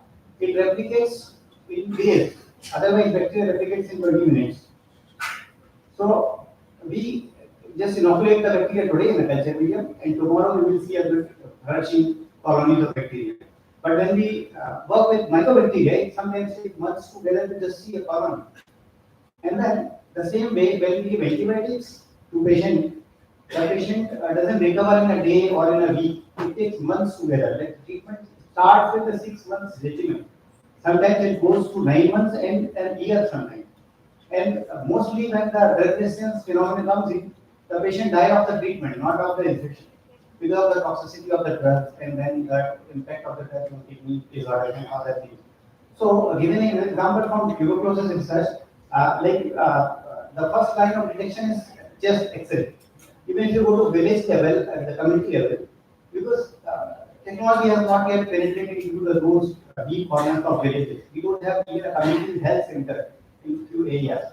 So there, in the primary things are either a primary slide making venture or just a chest X-ray. And where AI is contributing is like if you provide them thousands of X-rays and then the reiteration cycle, the algorithms, the machine learning, that will show with what kind of X-ray pattern confirms that it is our TB case. Sometimes what happens, there are other lung infections which may simulate the TB, but they are not TB. So such kind of things, if they are taken to the community level, if a person or a community health doctor or maybe a rural job doctor, if you hand over him a small software, a package of software, which will be there in his mobile, and he takes a picture of the X-ray and send it to some app. or maybe some senior level physician. But then those physicians are already occupied. There are thousands of patients in line. They cannot read it and interpret it in real time. They may take years to get data, like, because there are thousands of Excel coming every day. So if there is a software, if there is an algorithm which interprets the picture and translates into a meaningful result, like the person is having a TB or not having a TB. Why? Because the bacteria causes a small lesion, which is very typical lesion in TB.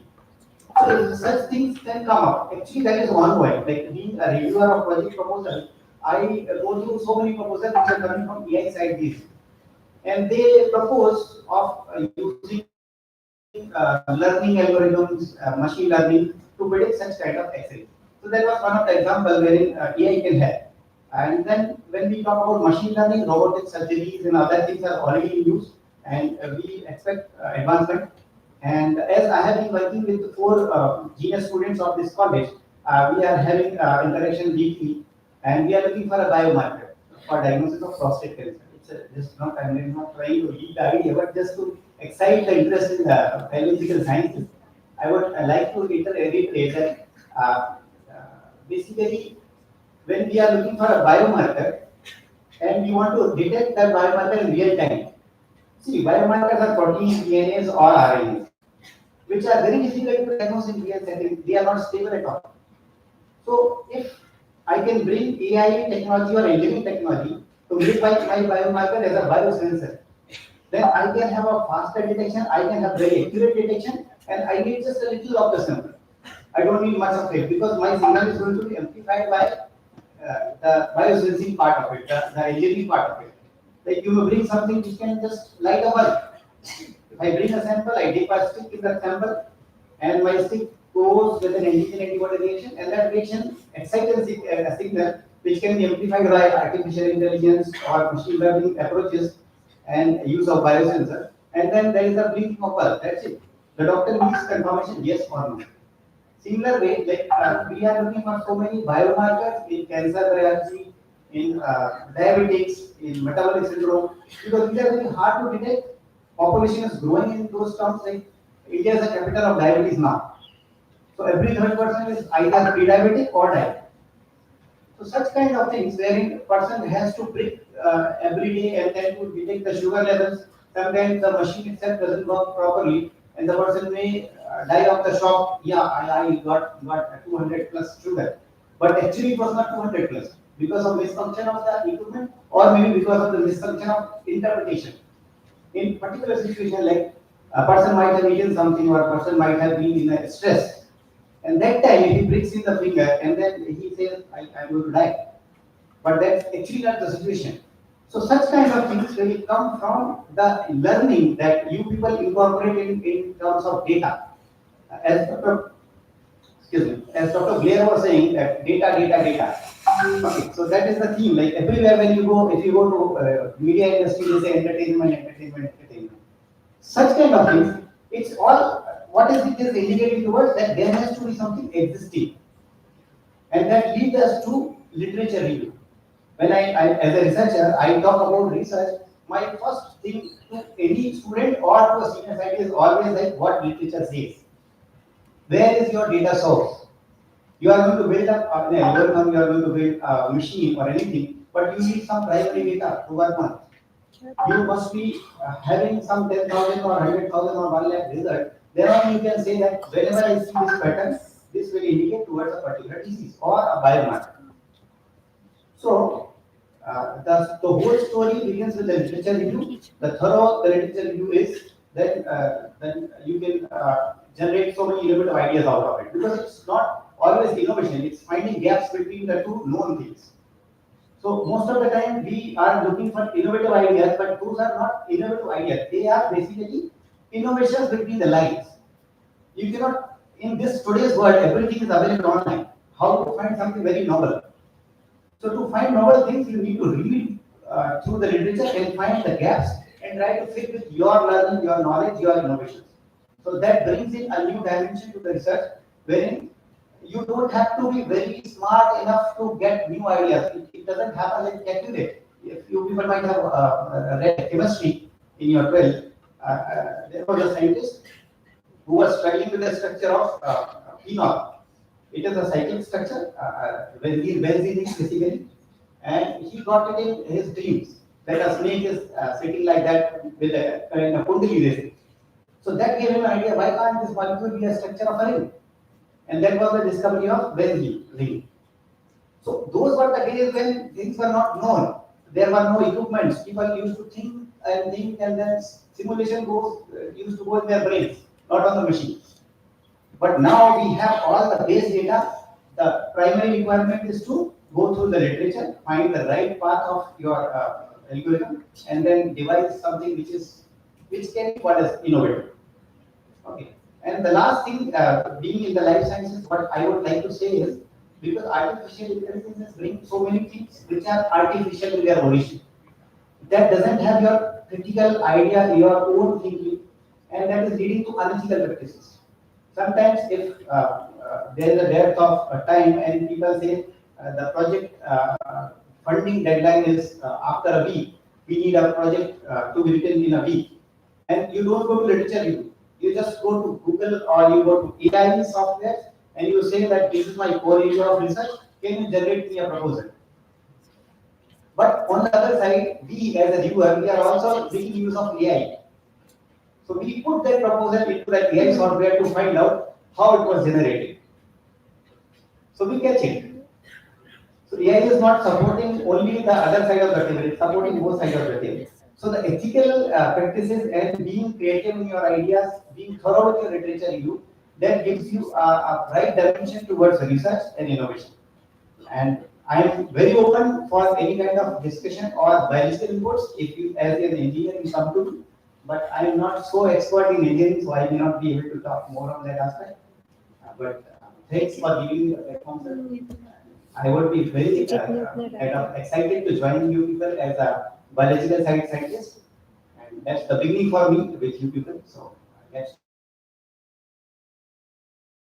hope that we will do great together. Thank you.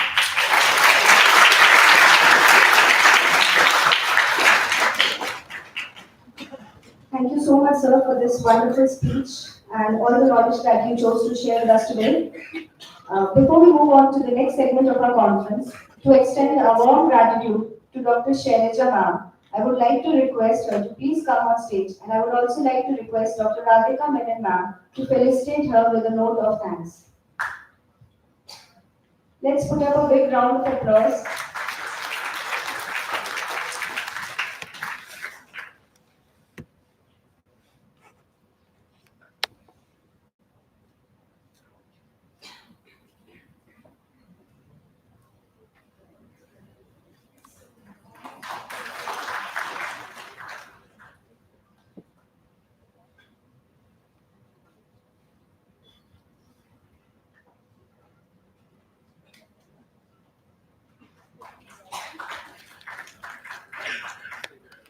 ताली बजा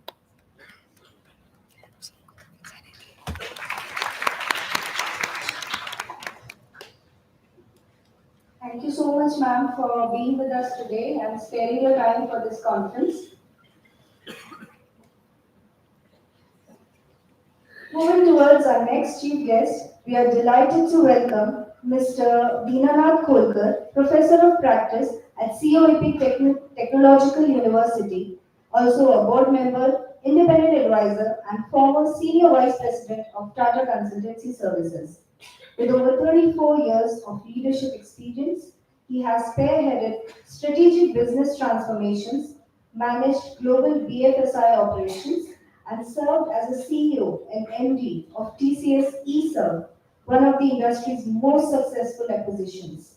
A distinguished alumnus of Vijay with an executive MBA from the University of Michigan, Mr. Kholkar continues to guide organizations on their digital transformation journey while contributing to academia and professional bodies, including over 20 years of leadership in IEEE Pune section.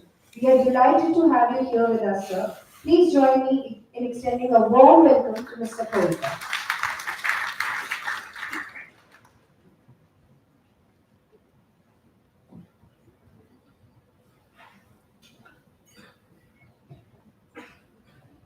Good Good afternoon.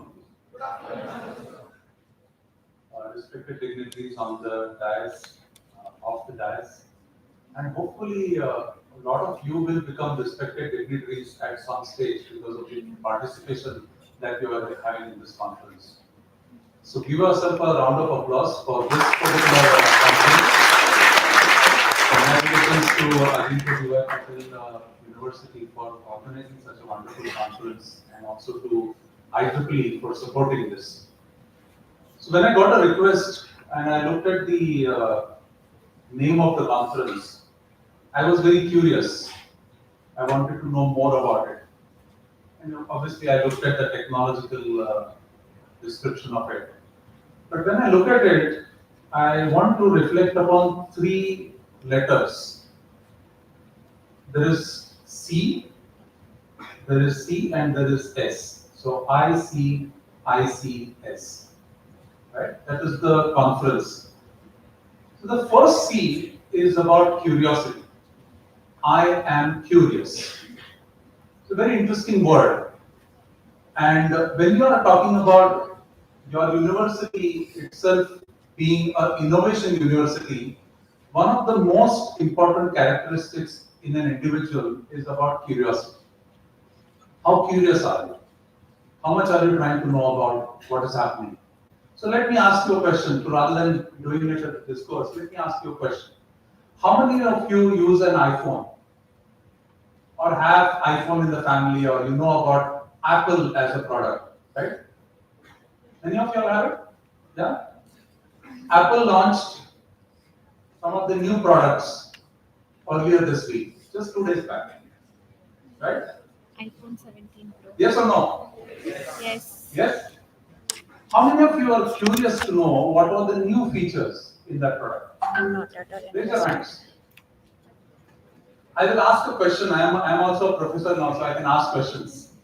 So what was one feature in the Apple Watch which is linked to one of the most dreaded health diseases? Apple Watch launched a very interesting feature, which is potentially a game changer because that disease impacts a very large population. What is Apple Watch's latest feature? Any guesses? Sorry? Heart disease. What is the detection? What does it do? You are engineers. No, heartbeats is something which has been solved many years back. What is something very interesting? New feature in Apple Watch. Yeah? You're nearby. What can it detect now? So it can now detect blood pressure. While you wear a watch, typically your blood pressure is not such an easy thing to be measured on a watch. So the reason I'm highlighting this, it is about curiosity, is about your ability to ask that question as to what is it in there. And many of you are engineers. You are an electronics engineer, you are an instrumentation engineer, you are a biomedical engineer, you are a computer science engineer. What is the technology which is now being deployed in Apple Watch that makes it detect a blood pressure in the individual? This is a curiosity which I want you to build up as an individual. You saw a fantastic presentation made by Dr. Blair on Pune traffic. I didn't know Pune traffic was so famous. In fact, we had hosted her, and I need to ensure that next time when we have guests from IEEE, we avoid traffic for that. But something very interesting. How many of you know what is the fundamental problem of Pune's traffic? What is the fundamental issue?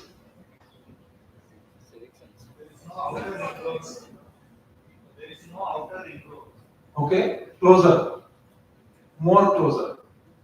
What is the fundamental issue of Pune's? Very great point. Not following the rules. Social problem is a very big problem. But still, I would go to more infrastructure related things. Signals are less.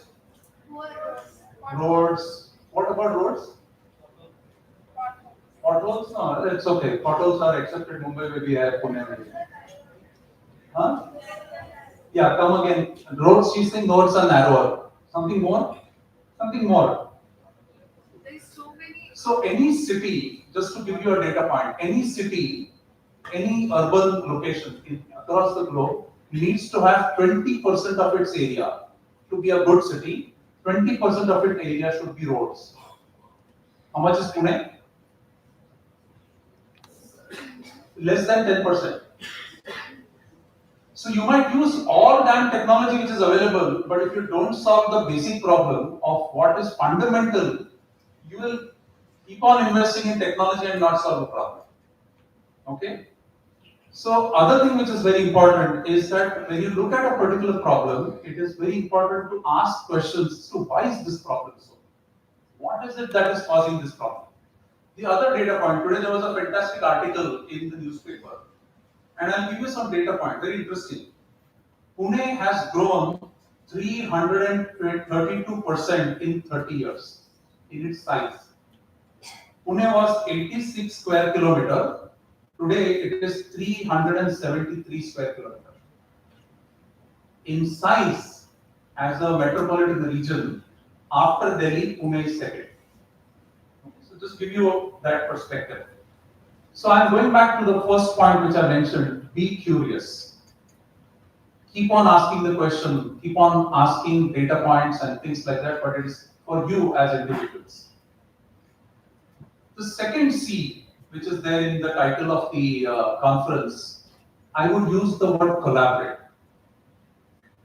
And the reason I bring this up is, we as a country doesn't have the amount of money or amount of time to become a developed nation. We can't afford to reinvent the wheel. We can't afford to do the same things. 10 universities doing the same conference, same topic, doesn't matter. We have to collaborate. We have to look at who is doing something in this particular area and can we collaborate, can we add on to it. Ma'am mentioned about Pune International Center, which was introducing me. And Pune International Center is a think tank which is looking at policy and various other things. When I look at any problem or any area that I want to focus on, I use a very simple methodology which is called the STEP methodology. You may note it down. S stands for social. So when she said that there is a problem of people following rules and things like that, that's a social aspect of the problem. So I'm going back to the traffic problem, not to just beat it up again and again, but just to so that it becomes easier. There's a social element in it, and if you look at in Pune, it's probably the worst situation of the social behavior on the roads. The T in the step is technology, which is all what we are doing today in the conference. We are looking at different technologies and various other aspects. The E is economics. You can develop great technology, but if it is very pinching your pockets or your wallets, then it's not going to work. India is not an affluent country. It will become a developed country in 2047. We aspire to be there. But today, our per capita is very, very low. People don't have that level of affordability. So when we look at technology solutions, we should ask the question, will it work for India? So the E part of it is around economics. And the P part of it is policy. You would be actually surprised to know that you have great technology. Many of the Pune advertisements you would have seen, police have got latest of vehicles, AI implemented. You cannot charge a person for wrong side driving. Can you believe it? Can you believe that today, as part of the policies, it's not, you're making all the rules related to what is the rule, and this is not necessarily chargeable. The other thing is, you cannot deduct money. Let's say if you are charged for a violation, you can't deduct that person's money. You have all linkages to that individual. You can't deduct money from that person's wallet or whatever linked account would be there, because there are various processes. You have to go through the entire RTO process. So we are talking about digital India, and you can't charge a person real time for fines. Shame on us, right? If really we are talking of digital India, then a person who is violating should actually be fined there and then on a real-time basis, isn't it? Right? We talk about digital India and we can't be digitally connected on something which is driving social behavior. So the STEP methodology is very important for any individual who is building technology and innovating to understand there is a social element, there is a technology element, there is a economic element, and there is a policy element. And why this is important for engineers and people who are studying high-end technology is that when you go out into the world, it is not technology that is solving all the problems. You have to look at a holistic approach towards solving that. And there is where I come to my last word, that is S. I say solutions or solving.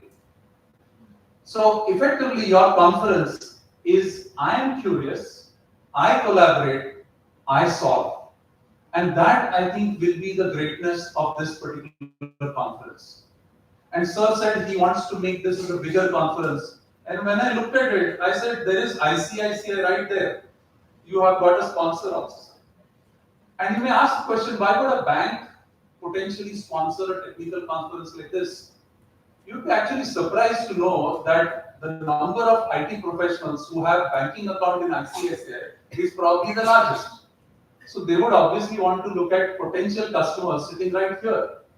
So I think this is an opportunity, and while we are here in a university which says that this is an innovation university, I think we need to look at very good and interesting ideas on various of these things as well. Let me give you a few other pointers, and since we talked about some of these areas, I did talk about Pune International Center. There is also another organization which is called PPCR, Pune Platform for Collaborative Response. It was a very interesting organization which actually was set up in a virtual mode. Its earlier avatar, which was called PPCR 1.0, was Pune Platform for COVID Response. And you would be actually amazed to see the collaboration that happened and the type of focus that was built for addressing the COVID problem in Pune, where everybody, we have a WhatsApp group which has pretty much all the leaders of Pune. There are administrators, there are hospitals, there are different academic institutions which are there, which are working together. And PPCR has a very focused group on traffic management and the entire urban planning. So it's a good opportunity for Ajeenkya Patil University to collaborate with PPCR's traffic track and see how you can actually make a difference.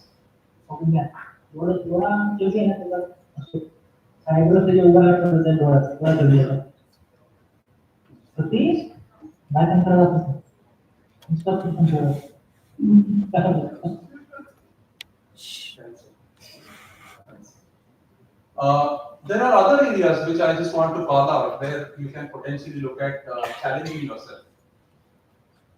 Cyber crimes. Somebody or the other has got impacted because of a cyber crime, either yourself or in your family. And many of you are budding engineers, but are you aware that today there is large number of opportunities in cybersecurity? Are we contributing towards that? So MCCI, which is the Chamber of Commerce, is running a very interesting initiative on cybersecurity and ensuring that there are a large number of students who are getting ready to be able to be employed in the world of cybersecurity and various other technology areas related to cybersecurity. Ajeenkya Patil has participated in the cybersecurity initiative by forming a club, and you can potentially be very active in addressing cyber crime which is happening in and around us. Right from your homes, your elders at home specifically, your society, your schools, your colleges can potentially benefit. So there is the Chamber of Commerce which is driving an initiative, and IEEE is a technology partner with various other organizations as well. So there is an opportunity to build your skills as well as contributing from a social perspective. There are various other initiatives. I looked at various of your tracks and I just want to give some pointers on what can potentially be an opportunity. Your bioengineering and medical technologies. There is a very active group of startups which are in the health tech sector which organize an annual conference. Those of you who are working in this area can potentially participate in this.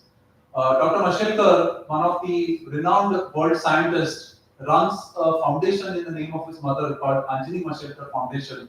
And one of the things that they have been doing every year is recognizing startups which have a very high impact on the society. And when I looked at the winners of Anjali Mashelkar Foundation most of the winners have been in the health tech fields, predominantly in the diagnostic areas. Taking a look at what these innovators are doing, what type of problems they are solving, and how you can actually participate in understanding and further building upon some of these technologies could be a great idea. We're talking about Internet of Things. We're talking about industrial automation, robotics. We are located in a region which is the Pune metropolitan region, has amazing set of companies which are into core engineering, automotive, health tech, various other areas, and many of them are requiring technology skills which are related to these areas. Many of the companies which are small and medium, we call them as MSMEs, they are going through programs of adopting Industry 4.0 and require a lot of talent to actually help them transform towards a digital enterprise. There's great amount of opportunity. Other thing, going back to the point which I mentioned earlier on curiosity, there are many missions that the government of India has launched, and there are also similar initiatives being run by the state. So I would like you to search on the word mission. You'll find many such interesting things. There is a India semiconductor mission, there is an AI mission, there is supercomputing mission, and various other missions which have been launched, and this huge amount of investment that is happening in each of these missions. How can you be a party to that mission and contribute towards it? I've been very actively involved with two of those missions, the AI mission as well as the semiconductor mission. And we have a very strong base here in both these areas. And I would strongly urge you to actually look at some of these things in the way you actually can contribute. Because the three I's that I missed out when I was elaborating and telling my view about what those are, the first I stands for you as an individual, as me as an individual. The second one is India. And the third I is innovation. And I believe very strongly that if you were to make India that Viksit Bharat, each individual has to make that contribution, and each individual has to innovate to a level that we make products which are for India, made in India, and which will make a huge difference to the society at large. So I would like to wish you all the best for this particular conference. Not just this conference, but I'm sure you will have many more conferences year on year. But more importantly, I would like to encourage you to use the IEEE platform very effectively. IEEE, apart from the work that you are doing, has many technical societies. The maturity of your university will be measured on how many technical societies are active and how many tracks that you have in those which get included in these conferences, because you have a student chapter for that particular society. So when I come here next, I would like to have statistics around which are the technical societies, student chapters that you have formed, how active they are, which are the distinguished speakers you are getting connected with, and which are the societal problems that you are addressing with the deep expertise that you have in those societies. So again, congratulations to Ajeenkya Patil University for organizing such a wonderful conference and inviting me over here. As I always say, I am very curious and I am a student of technology and will be a student of technology till the time I am alive. Thank you.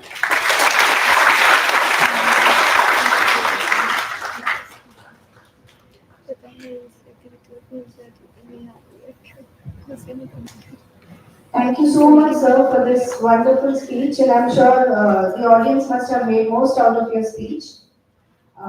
Let's move on to the next segment of our conference. I would like to invite all the chief guests and all the dignitaries towards the stage for the release of souvenirs to our esteemed guests and speakers.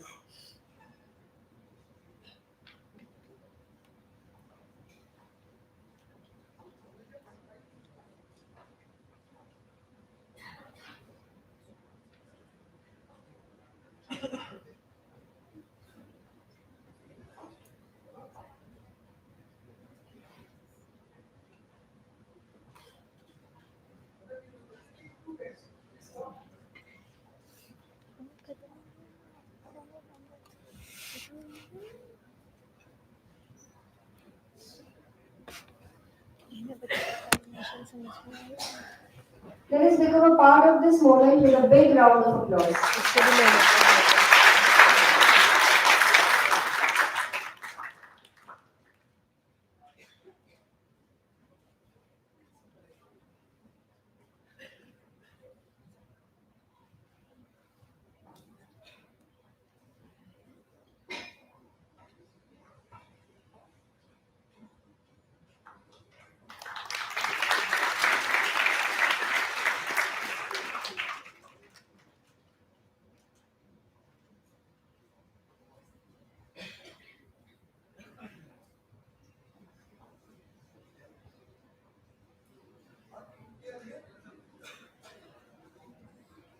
Thanks to all the dignitaries for their captivating speeches and graceful presence to this event. I would now like to invite IEEE Conference Chair Dr. Ranjeet Kumar Sir for the vote of thanks. Let's welcome him with a big round of applause.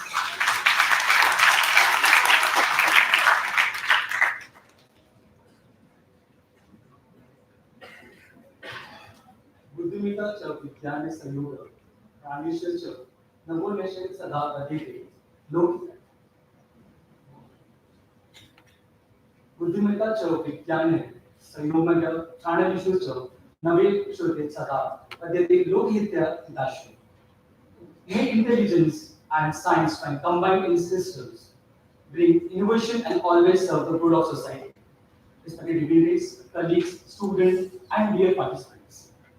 On the behalf of IEEE and Ajeenkya University, it's my privilege as conference chair to deliver the vote of thanks for this successful first day of the second international conference on integration of computational intelligence system ICICIS 2025. Today's session was full of wisdom and inspiration. I would like to thank each speaker in order they address us. Firstly, I express my heartfelt thanks to Kamajit ma'am, and secondly, I have heartfelt thanks to Radhika ma'am, Conference Chair ICIC 2025, and Dean Research Development Ajeenkya University for the conference address. Your words highlighted the importance of research and innovation in the first challenging world. My sincere thanks to Dr. Rakesh Kumar Jain Sir, Honorable Vice Chancellor, Ajeenkya University, for his welcome address. Your inspiring message gave us direction and reminded us of our shared mission. I extended gratitude to our Chief Guest of Honor, Dr. Shashikant Patil Sir, IEEE Chair, Mumbai Section, for his motivating address. Your vision and leadership continue to guide instant IEEE activities. I also sincerely thanks to our Guest of Honor, Dr. Ajay Sir, for your valuable address for international perspective added great value to this conference. My greatest gratitude goes to the Chief Guest, Dr. Sharat Ma'am, delivering the keynote address. Your talk was both insightful and inspiring us, showing us the real power of computational intelligence in practice. I would also like to thank our Chief Guest, Dr. Nema Sir, a scientist at ICMR, for this wonderful address. Your message reminded us how technology can serve healthcare and communities.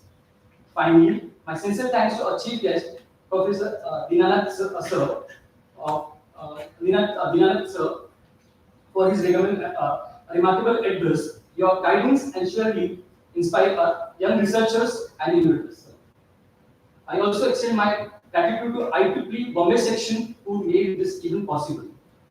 Firstly, Dr. Samir Sir, Dr. Smita Ma'am, Dr. Ashwini Ma'am, Dr. Sandeep Sir, Dr. Pratik Sir, Dr. Ramchandran Sir, Dr. Mansi Sir, Dr. Prabhat Kumar Sharma Sir, Conference Chair of IEEE Bombay section.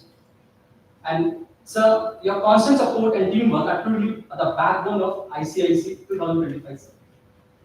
Finally, I sincere thanks to Registrar Sir, all the school deans, organizing committee, IEEE student volunteers, and technical support team. Your tireless effort behind the scene ensured that every session runs smoothly and successfully.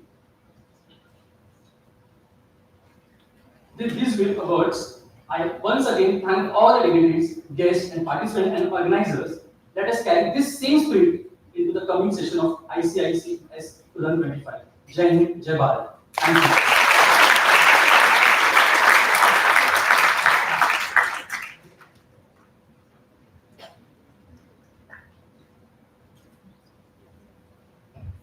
On this note, I would like to thank once again to all our eminent guests for delivering such great speeches and interacting with all of us. Let us now stand in the honor of national anthem. उसको है ही।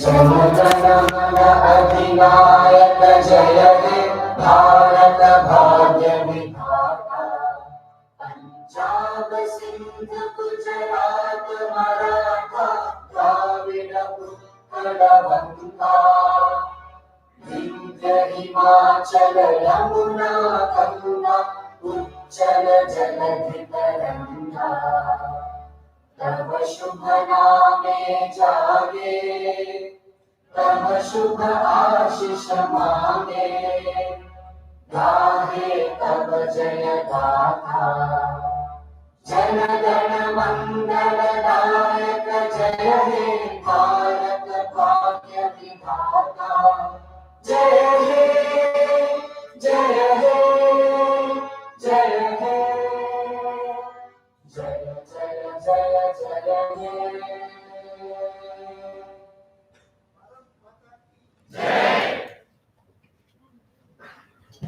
धीरे रुक जाओ। Before we proceed, I would just like to make a few announcements. We have organized a group photo session. I request all the participants and all the dignitaries and deans to please proceed towards the group photo session near the registration desk.